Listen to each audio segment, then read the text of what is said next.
Friends, welcome back to Meghana's kitchen. ಇವತ್ತಿನ recipe ದೊಡ್ಡ ಪತ್ರೆ ತಂಬಳಿ. ರುಚಿಯಾಗಿ ಸುಲಭವಾಗಿ ಮನೇಲೇನೆ ಮಾಡ್ಕೊಳ್ಬೋದು. ಆರೋಗ್ಯಕರವಾಗಿ ದೊಡ್ಡ ಪತ್ರೆ ಎಲೆನ ನಾವು ಕೆಮ್ಮು ಶೀತಕ್ಕೆಲ್ಲ ಬಳಸ್ತೀವಿ. ಹಾಗಾಗಿ ಅದರಿಂದ ಒಂದೊಳ್ಳೆ ತಂಬಳಿ ರೆಸಿಪಿನ ನಾನು ನಿಮ್ಮ ಜೊತೆ ಶೇರ್ ಮಾಡ್ತಾ ಇದ್ದೀನಿ. ಯಾವ ರೀತಿ ದೊಡ್ಡ ಪತ್ರೆ ತಂಬಳಿ ಮಾಡೋದು ಅಂತ ನೋಡೋಣ ಬನ್ನಿ. ಒಟ್ಟಿಗೆ ನಾನು ಇಲ್ಲಿ ದೊಡ್ಡ ಪತ್ರೆ ಎಲೆನ ತಗೊಂಡಿದ್ದೀನಿ. ಈ ರೀತಿ ದೊಡ್ಡ ಪತ್ರೆ ಎಲೆ ಇರುತ್ತೆ. ಇದನ್ನ ನಾವು ಚೆನ್ನಾಗಿ ವಾಶ್ ಮಾಡ್ಕೊಂಡು ಒಂದ್ 2-3 ಸತಿ ಈ ರೀತಿ ತಗೊಳ್ಬೇಕಾಗತ್ತೆ. ನೋಡ್ಬೋದು, ಈ ರೀತಿ ಇದ್ರೆ ಸಾಕು. ಇದನ್ನ ನಾವು ಸೈಡಿಗೆ ಎತ್ತಿಟ್ಕೊಳ್ಳೋಣ. ಆಗ ನಾವು ಮಸಾಲೆನ ಸ್ವಲ್ಪ ಫ್ರೈ ಮಾಡ್ಕೊಳ್ಳೋಣ. ನಾನಿಲ್ಲಿ 1 ಸ್ಪೂನ್ ಅಷ್ಟು ಎಣ್ಣೆನ ಹಾಕೊತಾ ಇದ್ದೀನಿ. ಎಣ್ಣೆ ಸ್ವಲ್ಪ ಬಿಸಿ ಆದ್ಮೇಲೆ 1.5 ಸ್ಪೂನ್ ಅಷ್ಟು ಜೀರಿಗೆ ಹಾಗೆ 1 ಸ್ಪೂನ್ ಅಷ್ಟು ಕಾಳು ಮೆಣಸನ್ನ ಹಾಕೊತಾ ಇದ್ದೀನಿ. ಇಲ್ಲಿ ವಿಡಿಯೋ ಕ್ಲಿಪ್ಪಿಂಗ್ ಮಿಸ್ ಆಗಿದೆ, ಹಾಗಾಗಿ ಇದನ್ನೆಲ್ಲ ಹಾಕೊಂಡು ಚೆನ್ನಾಗಿ ಈ ರೀತಿ ಫ್ರೈ ಮಾಡ್ಕೊಳ್ಬೇಕಾಗತ್ತೆ. ಹಾಗೆ ನಾನಿಲ್ಲಿ ಏನು ದೊಡ್ಡ ಪತ್ರೆ ಎಲೆನ ತಗೊಂಡಿದ್ನೋ ದೊಡ್ಡ ಪತ್ರೆ ಎಲೆನ ಹಾಕೊಂಡು ಚೆನ್ನಾಗಿ ಫ್ರೈ ಮಾಡ್ಕೊಳ್ಬೇಕಾಗತ್ತೆ. ಲೋ ಫ್ಲೇಮ್ ಅಲ್ಲಿ ಇಟ್ಕೊಂಡು ಒಂದು 10-20 ನಿಮಿಷ ಚೆನ್ನಾಗಿ ಫ್ರೈ ಮಾಡ್ಕೊಳ್ಬೇಕು. ಎಲೆ ಸ್ವಲ್ಪ ಫ್ರೈ ಮಾಡ್ಕೊಳ್ಬೇಕು. ಚೆನ್ನಾಗಿ ಎಲೆ ಸ್ವಲ್ಪ ಬಾಡ್ದಂಗೆ ಆಗುತ್ತೆ ಅಲ್ಲಿ ತನಕ ಚೆನ್ನಾಗಿ ಫ್ರೈ ಮಾಡ್ಕೊಳ್ಬೇಕು. ಎಣ್ಣೆಲೇನೆ ಫ್ರೈ ಮಾಡ್ಕೊಳ್ಬೇಕು. ನೀವು ನೋಡ್ತಿರ್ಬೋದು, ಈ ರೀತಿ ತರ ಆಗುತ್ತೆ. ಅಲ್ಲಿ ತನಕ ಚೆನ್ನಾಗಿ ಫ್ರೈ ಮಾಡ್ಕೊಂಡ್ರೆ ಸಾಕು.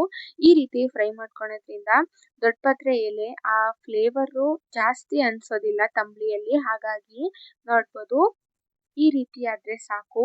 ಇದನ್ನ ನಾವಿವಾಗ ತಣ್ಣಗಾಗೋದಿಕ್ಕೆ ಬಿಡ್ಬೇಕಾಗತ್ತೆ. ಬಿಸಿ ಆರಿದ್ಮೇಲೆ ನಾವು ಮಿಕ್ಸಿನ ಮಾಡ್ಕೊಳ್ಬೇಕಾಗತ್ತೆ. ಸೈಡ್ಗೆ ಎತ್ತಿಟ್ಕೊಳ್ಳೋಣ.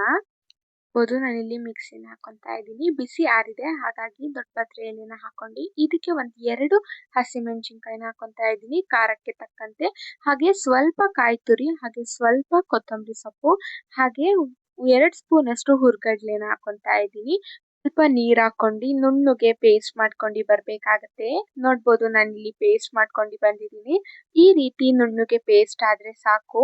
ಸ್ವಲ್ಪ ತರಿಯಾಗಿ ರುಬ್ಕೊಳ್ಳೋದಿಕ್ಕೆ ಹೋಗ್ಬೇಡಿ, ಫುಲ್ ಸ್ಮೂತ್ ಆಗಿ ರುಬ್ಕೊಂಡ್ರೆ ಸಾಕು. ಇದನ್ನ ನಾವಿವಾಗ ಸೈಡಿಗೆ ಎತ್ತಿಟ್ಕೊಳ್ಳೋಣ. ಇವಾಗ ನಾವು ತಂಬಳಿನ ರೆಡಿ ಮಾಡ್ಕೊಳ್ಳೋಣ. ನಾನಿಲ್ಲಿ ಒಂದು ಬೌಲ್ನ ತಗೊಂಡಿದ್ದೀನಿ. ಬೌಲಿಗೆ 1 ಕಪ್ ಹಾಕುವಷ್ಟು ಮೊಸರನ್ನ ಹಾಕೊಂತಾ ಇದ್ದೀನಿ. ಮೊಸರನ್ನ ಫಸ್ಟಿಗೆ ನೀವು ಚೆನ್ನಾಗಿ ಮಿಕ್ಸ್ ಮಾಡ್ಕೊಳ್ಬೇಕಾಗತ್ತೆ. ಆಮೇಲೆ ನಾವೇನು ಮಸಾಲೆನ ರುಬ್ಬಿರ್ತೀವೋ ಮಸಾಲೆನ ಹಾಕೊಂಡು ಚೆನ್ನಾಗಿ ಈ ರೀತಿ ಮಿಕ್ಸ್ ಮಾಡ್ಕೊಳ್ಬೇಕಾಗತ್ತೆ. ಸ್ವಲ್ಪ ಮೊಸರು ಎಲ್ಲ ಚೆನ್ನಾಗಿ ಮಿಕ್ಸ್ ಆಗಬೇಕು. ನೋಡ್ಬೋದು, ನಾನಿಲ್ಲಿ ಈ ರೀತಿ ಚೆನ್ನಾಗಿ ಮಿಕ್ಸ್ ಮಾಡ್ಕೊಳ್ಬೇಕಾಗತ್ತೆ. ಈ ರೀತಿ ಚೆನ್ನಾಗಿ ಮಿಕ್ಸ್ ಮಾಡ್ಕೊಂಡು ಇಟ್ಕೊಳ್ಬೇಕಾಗತ್ತೆ. ಹಾಗೆ ರುಚಿಗೆ ತಕ್ಕಷ್ಟು ಉಪ್ಪನ್ನ ಹಾಕೊಂತಾ ಇದ್ದೀನಿ. ನೋಡ್ಬೋದು, ಉಪ್ಪು ಎಷ್ಟು ಬೇಕಷ್ಟು ನೋಡ್ಕೊಂಡ್ಬಿಟ್ಟು ಹಾಕೊಳ್ಳಿ.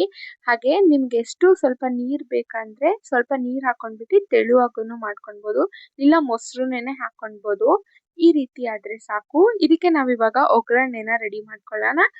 1 ಟೇಬಲ್ ಸ್ಪೂನ್ ಅಷ್ಟು ಎಣ್ಣೆನ ಹಾಕೊಂತಾ ಇದ್ದೀನಿ. ಎಣ್ಣೆ ಸ್ವಲ್ಪ ಬಿಸಿ ಆದ್ಮೇಲೆ 1/2 ಸ್ಪೂನ್ ಅಷ್ಟು ಸಾಸಿವೆ ಹಾಗೆ ಸ್ವಲ್ಪ ಕರಿಬೇವು, 1 ಒಣಮೆಣಸಿನಕಾಯಿ ಹಾಗೆ ಸ್ವಲ್ಪ ಇಂಗನ್ನ ಹಾಕೊಂಡು ಒಗ್ಗರಣೆನ ರೆಡಿ ಮಾಡ್ಕೊಳ್ಬೇಕಾಗತ್ತೆ. ಇದನ್ನ ನಾವೇನು ತಂಬಳಿನ ರೆಡಿ ಮಾಡ್ಕೊಂಡಿದ್ವೋ ಅದಕ್ಕೆ ಹಾಕೊಂಡ್ಬಿಟ್ಟು ಚೆನ್ನಾಗಿ ಮಿಕ್ಸ್ ಮಾಡ್ಕೊಳ್ಬೇಕಾಗತ್ತೆ. ಈ ರೀತಿ ಚೆನ್ನಾಗಿ ಮಿಕ್ಸ್ ಮಾಡ್ಕೊಂಡು ಮೇಲ್ಗಡೆ ಸ್ವಲ್ಪ ಕೊತ್ತಂಬರಿ ಸೊಪ್ಪು ಹಾಕೊಂಡ್ರೆ ದೊಡ್ಡ ಪತ್ರೆ ತಂಬಳಿ ರೆಡಿ ಆಗಿದೆ. ನೋಡ್ಬೋದು, ಎಷ್ಟು ಸೂಪರ್ ಆಗಿ ರುಚಿಯಾಗಿ ಹಾಗೆ ಆರೋಗ್ಯಕರವಾಗಿ ತಂಬಳಿನ ಮಾಡ್ಕೊಳ್ಬೋದು. ಈ ವಿಧಾನದಲ್ಲಿ ಒಂದ್ಸತಿ ಟ್ರೈ ಮಾಡಿ. ಸೂಪರ್ ಆಗಿ ಪತ್ರೆ ತಂಬಳಿನ ನೀವು ಬಿಸಿ ಬಿಸಿ ರೈಸ್ ಜೊತೆಗೆ ತುಪ್ಪ ಹಾಕೊಂಡು ತಿಂತಾ ಇದ್ರೆ ಸೂಪರ್ ಆಗಿ ಇರುತ್ತೆ. ಈ ರೆಸಿಪಿನ ನೀವು ಒಂದ್ಸತಿ ಟ್ರೈ ಮಾಡಿ. ಹಾಗೆ ಹೇಗಾಗಿತ್ತು ಅಂತ ಕಮೆಂಟ್ ಬಾಕ್ಸ್ ಅಲ್ಲಿ ತಿಳಿಸಿ. ಈ ವಿಡಿಯೋ ನಿಮ್ಗೇನಾದ್ರೂ ಇಷ್ಟ ಆದ್ರೆ ಲೈಕ್ ಮಾಡಿ, ಶೇರ್ ಮಾಡಿ, ಹಾಗೆ ನಮ್ಮ ಚಾನೆಲ್ನ ಸಬ್ಸ್ಕ್ರೈಬ್ ಮಾಡ್ಕೊಳ್ಳಿ. ಇದೇ ರೀತಿ ಸಿಂಪಲ್ ಅಂಡ್ ಈಸಿ ರೆಸಿಪಿಗಾಗಿ. Thank you for watching.